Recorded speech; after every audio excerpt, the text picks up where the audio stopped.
What's cracking, everybody? In my previous video I alluded to having some gear shipped in for the T120, and that has arrived today. So I'm going to do an unboxing of that, show you what I got, talk to you about why I got it, etc. But before we get into the unboxing, I wanted to spend just a minute sort of showing you kind of the evolution of gear that I've gone through, and maybe just kind of give you a backstory on why I ended up going with this particular type of kit. Tiny Triumph Shop. Tiny Triumph Shop. So if you recall from my previous videos, I actually started outfitting the Scrambler with symmetrical pannier racks in mind because of the custom kickout that I had built for the Arrow 2-1 high side pipe.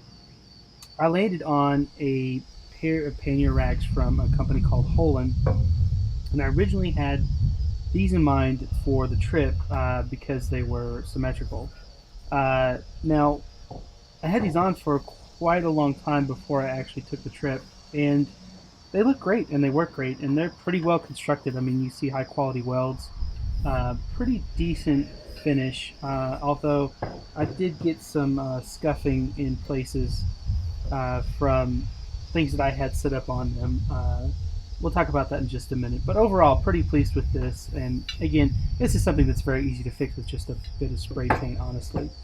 So just prior to the trip, I actually decided to take these off because I needed room for this. Look, I'm very pleased with the custom kickout that I made for the Scrambler, but during my trip I thought that my wife might actually get a chance to ride with me, and the kickout that I have is not passenger approved. It just dissipates way too much heat on your passenger's leg, so decided to put this on just in case we rode together. So I needed offset pannier racks to accommodate for the space that this takes up. That got me to, well, the cream of the crop. And the cream of the crop in the pannier rack world is Metal Mule.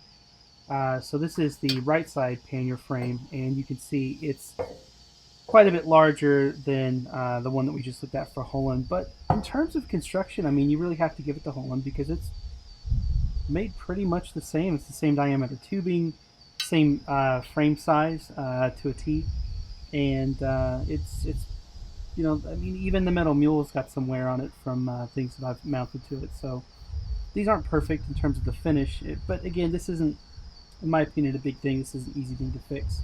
I rocked this for a while, and on the trip I actually decided to make these. Now at the time I didn't have panniers from Metal Mule. I actually had panniers from SW Motec, the Trax panniers that I had for my Tiger.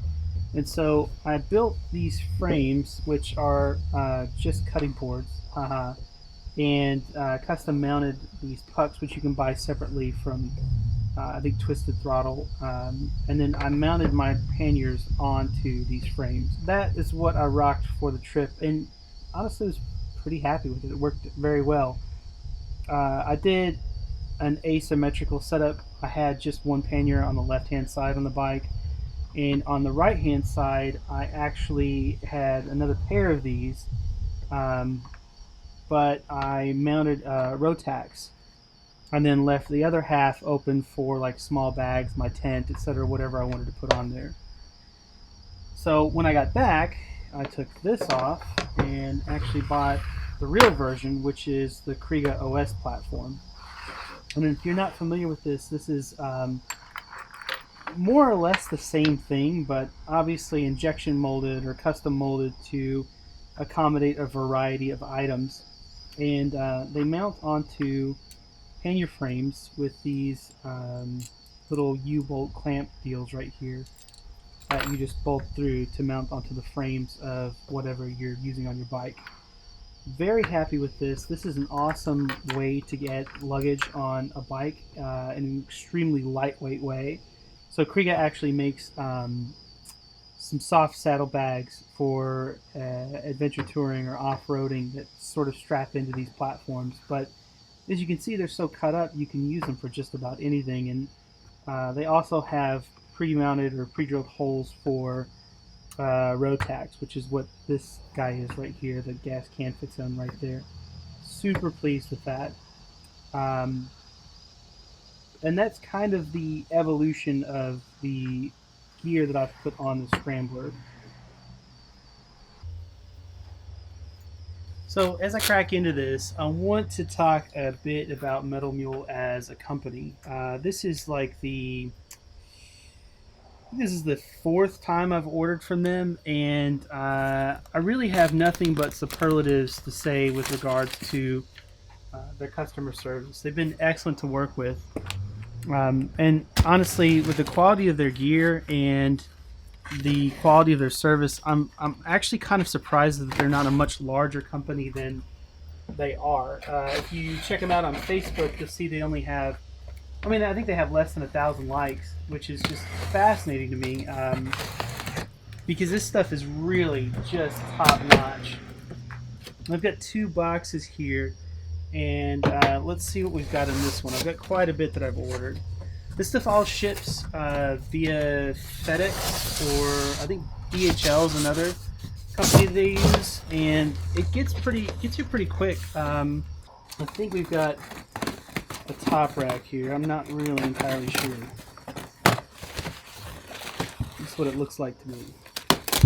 But they do a great job with dispatching everything. I think these took maybe 5 days to get here.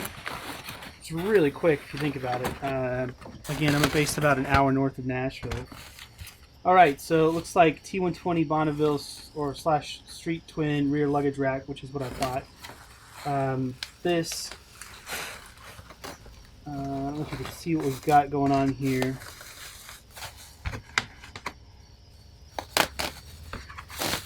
Looks like it mounts well under the seat on the T120. And then this is pretty typical for them as well. And I'm just speculating, but typically they've got mounts that mount to the side of the shocks as well. At least this is how the air-cooled setup worked for the Scrambler. But here is the top rack. Alright, in that same box we've got another part, and if I had to guess, I think this is going to be one of the side racks. But we'll see here. I mean, talk about packaging overkill. I mean, we're talking about metal parts here. The only thing you have to worry about them is them rubbing together, right? Let's see what we got. Yeah.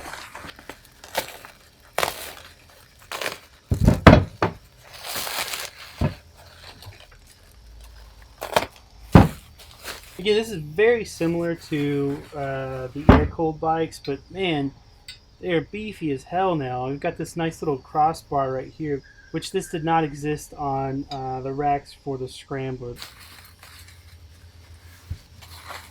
Alright, there's our other side.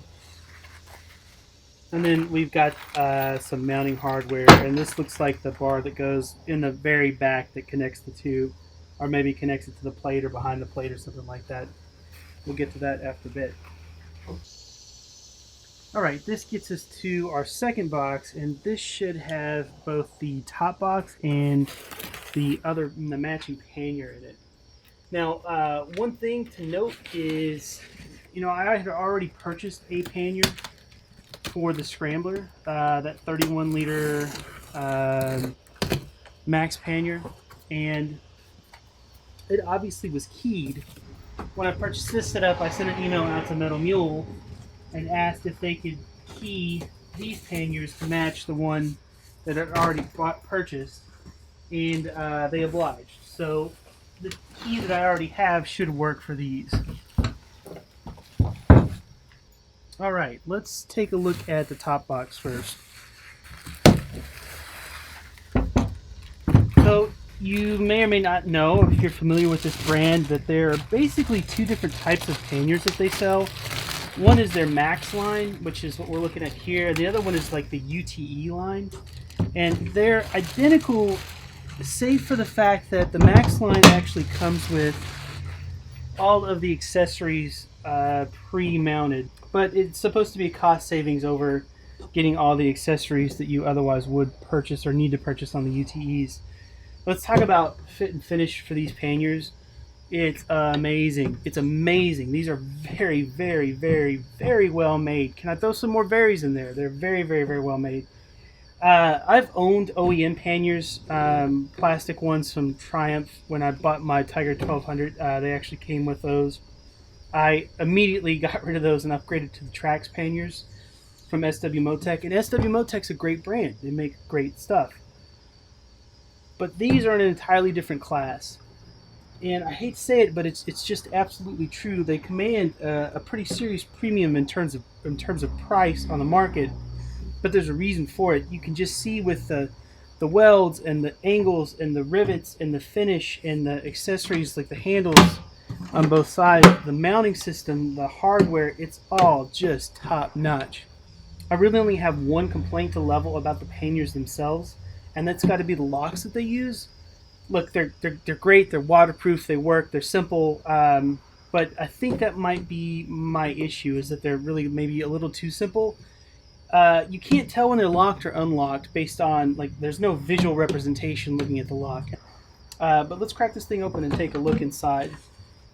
Now, one of the things that are so impressive about these panniers is just how weather and waterproof they actually are. You see, we've got high quality rivets everywhere, and everything's sort of been smoothed out so it doesn't snatch your gear or snag anything, which is pretty clever on Metal Mule's part.